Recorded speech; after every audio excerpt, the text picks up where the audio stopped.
यहाँ की जा रही है। जनाब स्पीकर, ये मेरे पॉइंट्स में लिखी हुई है और आज भी मौलाना मिसबाहुद्दीन साहब मेरे पास तशरीफ लाए, उससे पहले वफूद आए, हमें मिलते रहते हैं। यकीन जानिए उनकी जिंदगी जानवरों से भी बदतर गुजर रही है। न जिंदगी महफूज है, न उनको रोजगार मिल रहा है, बिजली भी नहीं है। कैसे वो जिंदगी गुजार रहे हैं आप अंदाजा नहीं लगा सकते उनका। मेरे भी मौका देना चाहिए। जी मौलाना मिसबाहुद्दीन साहब को फिर आप मौका देंगे जी। तो सूरत हाल आज यह है कि अमन अमान किधर है आपका जी। मगरिब के बाद आपके थाने बंद हो जाते हैं, मगरिब के बाद पुलिस चौकियां बंद हो जाती हैं, आपकी सारी पुलिस महफूज पनागाहों में चली जाती है और मुसल्लह ग्रुप जो है वो कंट्रोल ले लेते हैं पूरे इलाके का।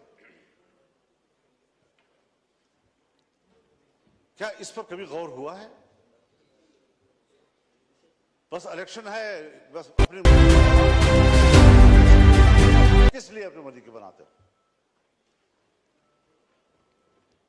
वोट तो उलमाए किराम फरमाते हैं शहादत है, कोई कहते हैं अमानत है, कोई कहते हैं बयात है। तो यहां तो ना शहादत है, ना अमानत है, ना बयात है। बैत मेरे नाम पर करते हैं, बक्सा खुलता है तो किसी और के नाम पर बैत निकलाती है। अमानत आपके हवाले करते हैं, बक्सा खुलता है तो उसमें अमानत नाम की कोई चीज, तो खयानत ही खयानत होता है। शहादत में सदाकत होती है,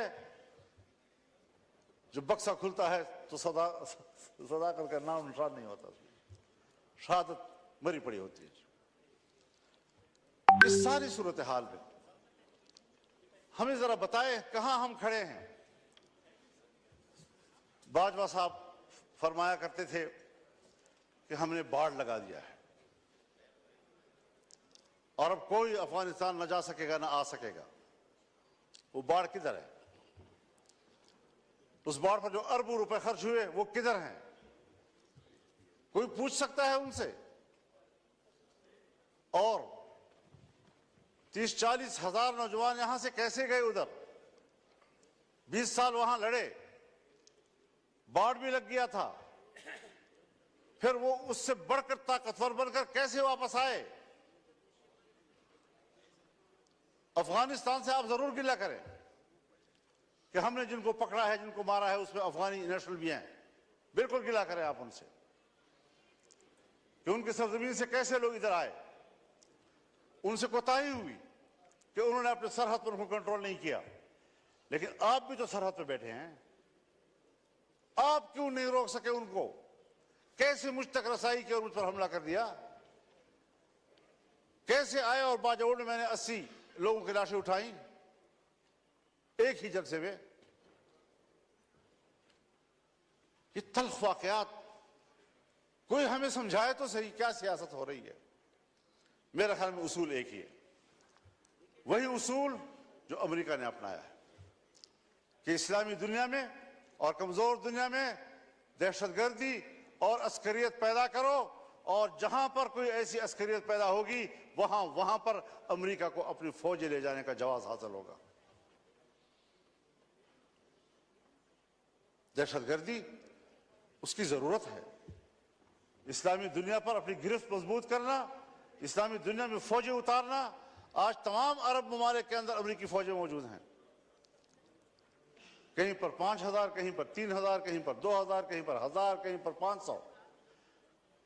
कोई भी मुल्क ऐसा नहीं है अरब दुनिया का कि जिसके अंदर उनके फौज मौजूद ना हो, जिनके समंदर में उनके बेड़े मौजूद ना हो। पूरी इस्लामी दुनिया को कंट्रोल कर रहा है। क्या मतलब?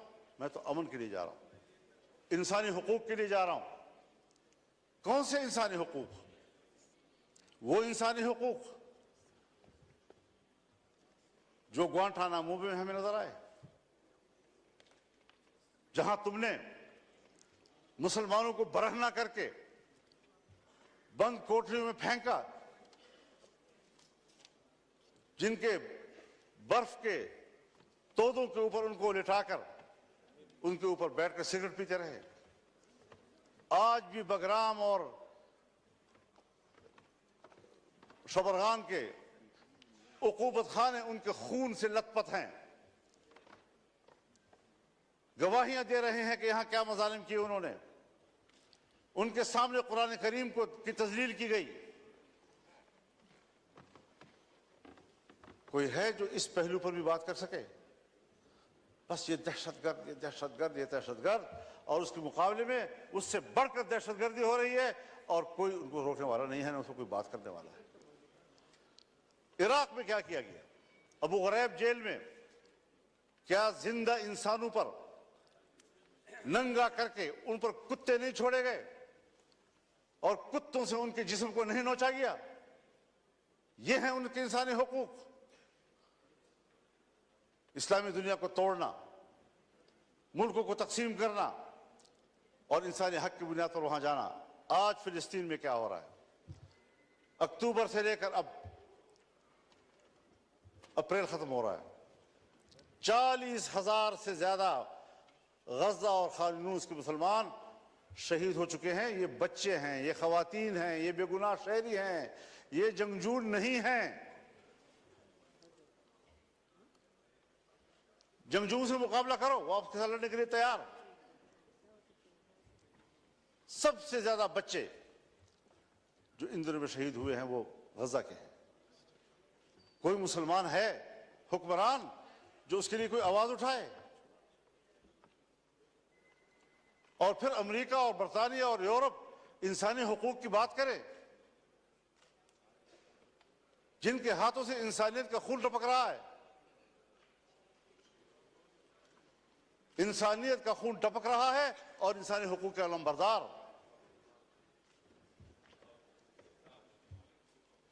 मैं किसके हाथ पे अपना लहू तलाश करूं?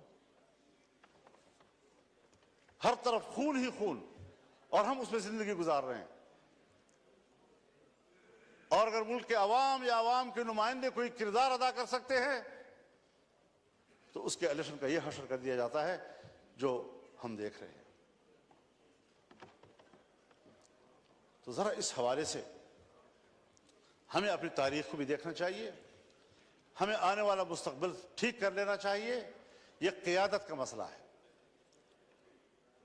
यह क़ियादत का मसला है। मैं तो आज भी कहता हूं और हमदर्दी की बुनियाद पर कहता हूं, जनाब मियां नवाज शरीफ साहब से भी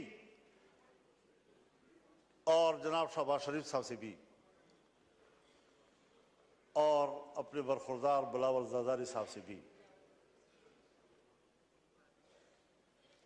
कि अवाम के लोग हो, चलो इकट्ठे अवाम में जाते हैं, छोड़ो इस इक़्तिदार को, आए इधर बैठें और अगर वाकई लार्जर ग्रुप पीटीआई है दे दो उनको हुकूमत।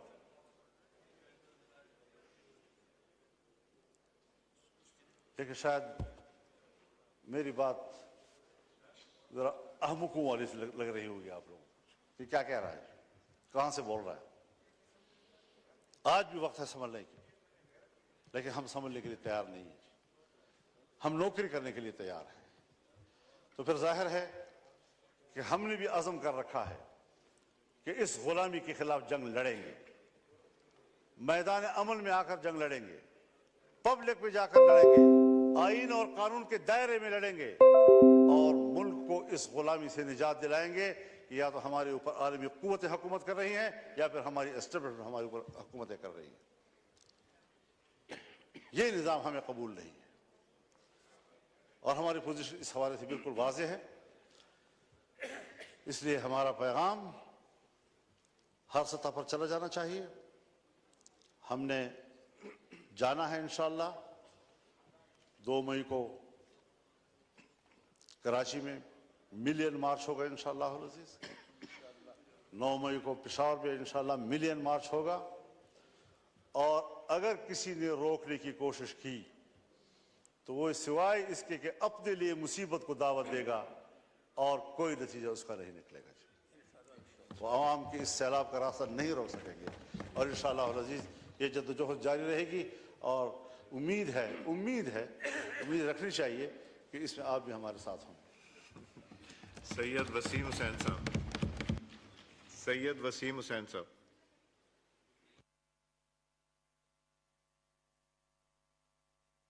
बारी आएगी, जरा कर लेने दें। अभी अमीर मुकाम साहब हैं आपकी तरफ से। औज़ुबिल्लाहि मिनश्शैतानिर्रजीम, बिस्मिल्लाहिर्रहमानिर्रहीम। बहुत वाजिबुल एहतराम स्पीकर साहब,